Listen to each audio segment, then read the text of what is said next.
देखिए, the diary of West Bengal 30 अगस्त को पूरे देश में रिलीज हो रही है। ये फिल्म सच्ची घटनाओं पर आधारित है। एक बेगुनाह लड़की के खून से लिखी हुई ये बंगाल की डायरी है। और इस फिल्म में हमने जो इस वक्त, जैसे कि आप लोग देख भी रहे हैं कि बंगाल में क्या हो रहा है, वहां पर जब एक स्टोरी को हमने डेवलप किया 1 साल पहले, तो ये सब उस वक्त भी हो रहा था। आज इसका एक्सपोजर हो रहा है, आज ये आपके माध्यम से दुनिया को दिखाया जा रहा है। ये एक वो कहानी है, बांग्लादेश से शुरू होती है, जहां बांग्लादेश में एक अनिल चंद परिवार था जिस पर कट्टरपंथियों ने ये कहकर हमला किया कि ये काफिर है, और उसका पूरा कत्ल कर दिया। और उसमें एक 14 साल की उनकी लड़की थी पूर्णिमा, जिसके साथ बेरहमी से उसका गैंग रेप किया गया। उस वक्त माँ जिंदा थी। माँ ने उन दरिंदों को आवाज देकर ये कहा कि अब्दुल अली उसका मेन लीडर था, उसको आवाज देकर कहा कि अब्दुल अली एक एक करके करो वरना मर जाएगी हमारी लड़की। इस किस्से को दबा दिया गया और इस किस्से के बाद छोटे छोटे मीडिया चैनल्स ने उनको एक्सपोज किया। फिर तस्लीमा नसीम ने अपनी किताब लज्जा, जो बैन भी हो गई, और उसी की वजह से उनको बांग्लादेश छोड़ के भागना पड़ा। उस किताब में भी इस पूरे वाकये का जिक्र किया है इस माँ के डायलॉग के साथ। तो हमारी फिल्म वहीं से शुरू होती है, उसी परिवार की कहानी है। उसमें से एक लड़की बचती है, वो भारत इसलिए आती है कि भारत में वो, क्योंकि यहाँ हिंदुओं का बहुल कंट्री है, तो यहाँ पर वो अपने को सुरक्षित समझेगी। और यहाँ पर महिलाओं के साथ में बलात्कार होना ये बहुत छोटी बात है। हाँ, बड़ी तब हो जाती है जब आपके माध्यम से उस चीज को उठा दिया जाता है या कोई बड़ी घटना हो जाती है, तब ये खबर बड़ी होके आती है। वरना ये आम चीजें हैं। वहां पर शाहजहां शेख का मामला हो, इस फिल्म में शाहजहां शेख का भी एक किरदार है, क्योंकि हम लोग पहले ही उस पर रिसर्च कर चुके हैं। तो हमने रोहिंग्यास किस तरह से आते हैं, किस तरह से बांग्लादेश में उनको आइडियाज दी जाती है, उनकी पूरी पूरी आबादी बसाई जाती है और उनकी जनसंख्या वहां बढ़ाकर उनका तो इस्तेमाल गवर्नमेंट सिर्फ अपने वोटों के लिए करती है, लेकिन रोहिंग्यास की गतिविधियां पूरे भारत में है और वो एक भारत के लिए एक बहुत बड़ा जिहादी खतरा बनते चले जा रहे हैं। ये बात बिल्कुल छुपी नहीं है और इसको कहने में कोई एतराज भी नहीं। तो इन सारी घटनाओं के ऊपर से पर्दाफाश करती है the diary of West Bengal. Love जिहाद का पर्दाफाश करती है। महिला जो वहां पीड़ित है, जिनके साथ में वहां बलात्कार हुए, उनकी घटनाओं को उजागर करती है। और बड़े अफसोस के साथ ये भी बात कहनी पड़ती है कि मौजूदा वहां की जो हुकूमत है, उनके टीएमसी के गुंडे खुलेआम वहां पर क्राइम कर रहे हैं, उनको पूरी छूट है और वो दहशत का माहौल है। क्योंकि मैंने खुद वहां जाकर ग्राउंड रियलिटी देखी है। वहां पर एक ऐसा चाइनीज एडमिनिस्ट्रेशन है कि वहां पर पत्ता भी पर नहीं मार सकता, वहां की स्टोरीज भी बाहर नहीं आ सकती। तो जब वहां का अस्पताल सुरक्षित नहीं, वहां महिलाएं सुरक्षित नहीं, वहां पर आम इंसान सुरक्षित नहीं, तो फिर वहां की हुकूमत की जो जिम्मेदारी बहुत ज्यादा बढ़ जाती है। तो हुकूमत किस तरह से रोहिंग्यास को वहां सेटल कर रही है, ये भी हमने एक्सपोज किया है। ममता बनर्जी की वहां क्या पॉलिसी है उन लोगों को लेकर, जिससे पूरे देश खतरे में की कगार पे आज खड़ा हो गया, उसको भी हमने एक्सपोज किया है। टोटली ये फैक्ट के ऊपर आधारित है और एक दुख भरी कहानी है उस लड़की की जिसके साथ बहुत जुल्म और सितम हुए हैं। ये बंगाल डायरी उसी के खून से लिखी हुई है। हिंदुओं को या गैर मुसलमानों को काफिर कहकर उनके साथ जुल्म और जाति के ऐलानात करना, इससे मुझे परेशानी है। इसकी मैंने आवाज उठाई। मुझको इस्लाम में मेरा दायरा तंग कर दिया गया। जब दायरा तंग कर दिया गया तो मुझको जाहिर सी बात है उसको छोड़ना पड़ा। जब सारा सेटअप छोड़ के हम एक नए माहौल में आएंगे तो थोड़ा सा तो मायूसी महसूस जरूर होगी। तो वो उस वक्त की बात थी। आशीन आप जो इन्होंने कहा जिस फैमिली के साथ बहुत जुलूम होता है, जो बांग्लादेश की फैमिली है, तो उनमें से एक लड़की भाग जाती है। मेरे जो पिताजी थे वो हिंदू ब्राह्मण थे जो बांग्लादेश में थे, और जो वहाँ पे स्थिति हुई हिंदुओं को इनजस्टिस मिल रहा है, जो अभी की स्थिति है, उसमें से एक लड़की भाग के सोचती है, उनके जो भी और भी महिलाएं उनके साथ वो सोचती है कि वो ग्रुप के साथ वो ईस्ट इंडिया आ जाए, वरना जो east side of the India है विच इज ईस्ट बंगाल।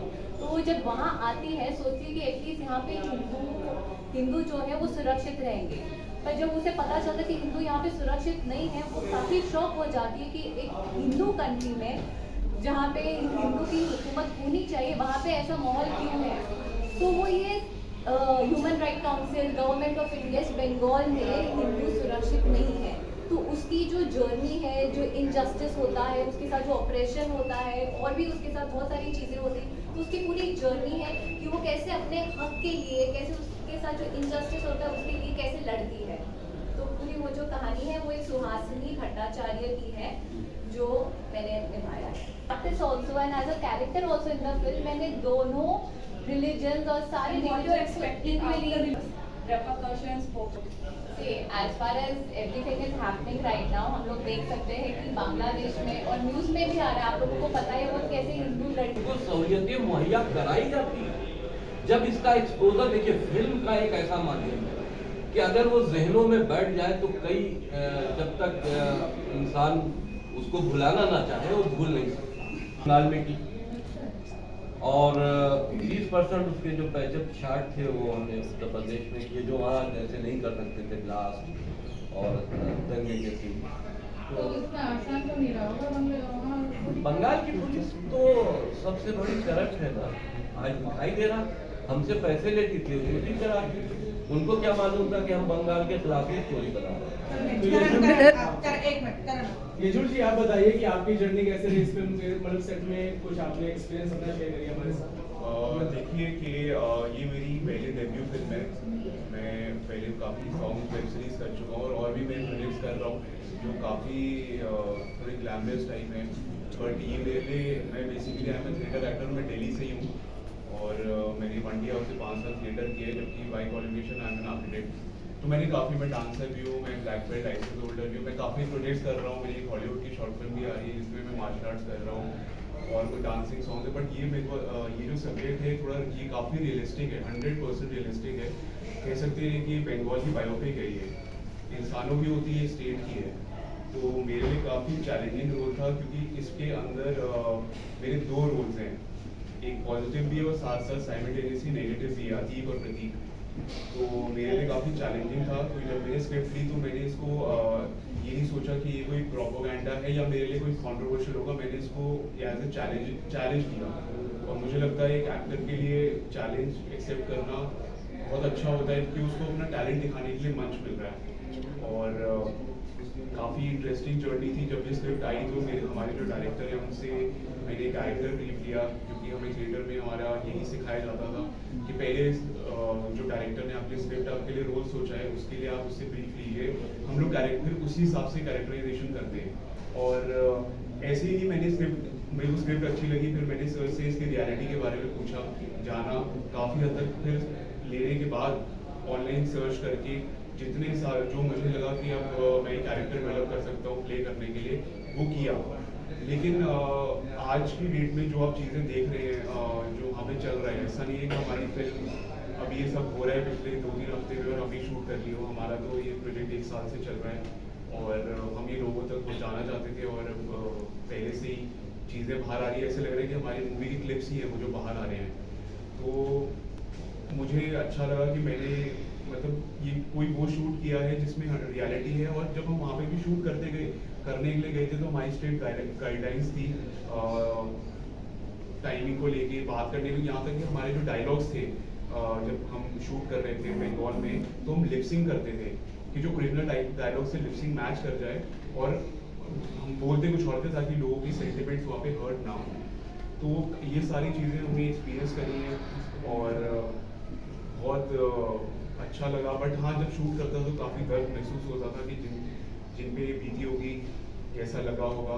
इसमें मेरे काफ़ी इंटरेस्टिंग चीज़ें हैं, जैसे मैं इसमें प्रेस चलाता हूँ और मेरा एक डायलॉग भी बहुत फेमस मतलब वायरल हो रहा है, जिसमें मैं बोलता हूँ भाईजान वेद पुराण गीता और धार्मिक किताबों की फेरबदल करके लखनऊ, अयोध्या, बनारस और हर जगह फिल्में भेजी जाती हैं। मतलब मैं फेरबदल, मेरे प्रिंटिंग प्रेस है और जितनी भी हमारी धार्मिक किताबें हैं उसमें फेरबदल के हम लोग डिस्ट्रीब्यूट करें ताकि लोगों को गलत ज्ञान मिले। तो ऐसे अच्छे मैसेजेस हम दे रहे हैं उससे। और बाकी थोड़ा मतलब सिर्फ, और उसमें थोड़ा ये भी है कि जैसे मुझे ये मिलती है मैं कैसे इनको कन्विंस करता हूँ बांग्लादेश से बंगाल आने के लिए, कैसे मोटिवेट करता हूँ और इनको मैं अपनी पॉजिटिव साइड दिखा रहा हूँ और रियलिटी मेरा बैक ऑफ द माइंड क्या चल रहा है। और ये सब इस तरीके का मेरा कैरेक्टर है कि मैं इनका कैसे धीरे धीरे करके ब्रेन वॉश करता हूँ और इनको परस्यू करता हूँ अपना धर्म बदलने के लिए भी। तो बहुत अच्छी जर्नी है और ये सिर्फ एक रियलिस्टिक फिल्म नहीं है, रियलिस्टिक विद सिनेमेटोग्राफी है। लोग ज़्यादातर गलत मान लेते हैं कि रियलिस्टिक होगी तो बोरिंग होगी, डॉक्यूमेंट्री टाइप होगी, पर ऐसा नहीं है। और हम सब लोगों ने बहुत मेहनत करी, हमारे डायरेक्टर, हमारे प्रोड्यूसर, टीम वर्क बहुत अच्छा है। किरदार अदा कर रहा हूँ, मैं फिल्म का प्रोड्यूसर भी हूँ और एक मौलवी का किरदार अदा कर रहा हूँ जो कि एक शरई हुकूमत वहाँ चलाने की कोशिश करता है और चलाता भी है। पुलिस द्वारा नोटिस दिया गया, उसके बारे में क्या कुछ? देखिए, ये ममता बनर्जी, इस हमें ये लगता है इस फिल्म के जब हमने अनाउंस किया तब भी उन्होंने हमारी FIR की थी, आज रिलीज होने जा रही है तब भी उन्होंने हमको 18 तारीख को नोटिस देकर बुलाया। हम ये समझते हैं इस फिल्म से ममता बनर्जी और TMC के गुंडे दहशत में हैं, इसलिए वो हमको परेशान करने के लिए नोटिस दे रहे हैं कि वो हमको वहाँ बुलाएं, हमको अरेस्ट करें, जेल भेजें, फिर TMC के गुंडे मेरे साथ मारपीट करें या मेरी हत्या कर दें। यही उनका मकसद है, दहशत बढ़ाना, अपने खिलाफ उठती हुई आवाजों को कमजोर करना या जो जबान उनके खिलाफ खुलती है उसको काट देना। इतना सब बंगाल के अंदर हो रहा है, पश्चिम बंगाल के अंदर कहीं ना कहीं तो यही कहते हैं कि वहाँ पर बदलाव जरूरी है, क्योंकि हम इस वक्त फिल्मी लोग हैं, ये पॉलिटिकल इश्यूज हैं, केंद्र की हुकूमत को वहाँ सीरियस लेना चाहिए या सुप्रीम कोर्ट पर को इसमें कोई सीधे तौर पर एक्शन लेना चाहिए। तो वहाँ के हालात बहुत डरावने हैं और वहाँ की बढ़ती जनसंख्या जो रोहिंग्यास की है और जो वहाँ पर जिस तरह का आतंक इस वक्त मौजूद है, TMC के गुंडे वहाँ पर जो एक तरह का नंगा नाच कर रहे हैं जुल्म जाती का, ये बहुत जल्द अगर इसको सही कंट्रोल नहीं किया गया तो ये कहीं ना कहीं पश्चिम बंगाल हवाई हाथ से खिसक ना जाए, कहीं बांग्लादेश के साथ में जाने के लिए बॉर्डर पूरे खोल ना दिए जाए। ये बहुत बड़ा एक सवाल पैदा होता है आज के हालात देखकर। जो बांग्लादेश में हुआ कि वहाँ शेख हसीना को भागना पड़ा, आज वही पश्चिम बंगाल में हो रहा। तो बॉर्डर सब मिले हुए हैं, वहीं से आना जाना सब होता है। तो ये बहुत बड़ा मतलब दुख की बात है कि देखिए जहाँ पर क्योंकि यहाँ हिंदुस्तान में हम किसी से कट्टरपंथी एक्टिविटीज कर रहे हैं जिसपे आप पे भी सवालिया निशान पैदा होता है। तो ये आम मुसलमानों के लिए भी एक जागरूक करने का काम। तो इससे क्या फायदा पहुंचेगा? हाँ, आम इंसान को जरूर फायदा पहुंचेगा। जुल्म और जाती के साथ अगर आप खड़े नहीं हो सकते तो कम से कम जुल्म और जाती का एहसास दिल में लेकर उनको सपोर्ट तो कर सकते हैं।